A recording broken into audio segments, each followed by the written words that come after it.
This is Ward Holmquist, Artistic Director for the Lyric Opera of Kansas City. And I'm sitting here in our rehearsal space. We are taking a break from our rehearsals of Julius Caesar in Egypt by Handel.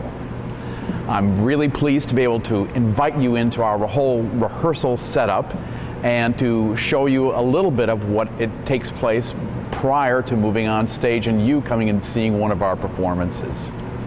It's a chilly day and we're having a little trouble keeping our large room warm enough, so we've got some propane heaters going on in the background. I hope you can still hear me. One of the interesting things about Baroque repertoire is the great emphasis it places on the vocal production, the quality of the singer and the singer involved in singing this incredible repertoire. In addition to being very, very expressive, there is a lot of opportunity for singers to demonstrate their special abilities, whether it's singing high or low, or having special abilities with trills and scales and runs. It also stretches them and it gives them an opportunity to show the way they would decorate a melody. Frequently in this structure of arias, we have an A section, a B section where there is some different material, and then the composer returns back to the A section and we sing it again. However, at this point, the singer is free, as is performance practice, to bring in some of their own ideas to adorn the melody. Now, if it is a rage aria, there'll be a much different type of decoration or extension of the melodic line than there would be if it's a heartfelt, tender aria or an aria of great slowness and sorrow. So this is one of the aspects of operatic repertoire that we have not brought to the lyric stage before. And I'm very excited that we're going to be presenting that here for the first time. We have an excellent cast, two of whom are part of the small genre of operatic singing known as countertenors. Now, when this piece was originally written, three of the parts were written for male sopranos, that is to say, men who were emasculated as boys when their register was still in the soprano range.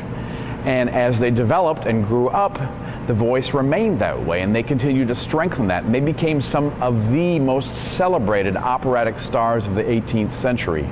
Happily, that practice no longer takes place, but in our time, we have had a tremendous surge of young men who have exceptionally well-developed high voices. Sometimes we call those falsetto voices.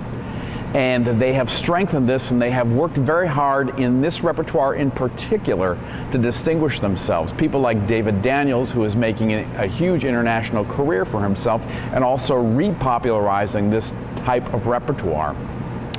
Both our characters of Julius Caesar and Ptolemy are sung by countertenors in this production, and I'm very excited for people to get a chance to hear countertenors on the lyric stage for the first time. Our stage director, Mark Straczynski, has taken a set that was originally presented by the New York City Opera in the 1970s for this piece. This was the set that Beverly Sills made her important debut in the role of Cleopatra in. Happily, it still exists. It's still in good shape, with a little bit of help from our resident designer, Keith Brumley.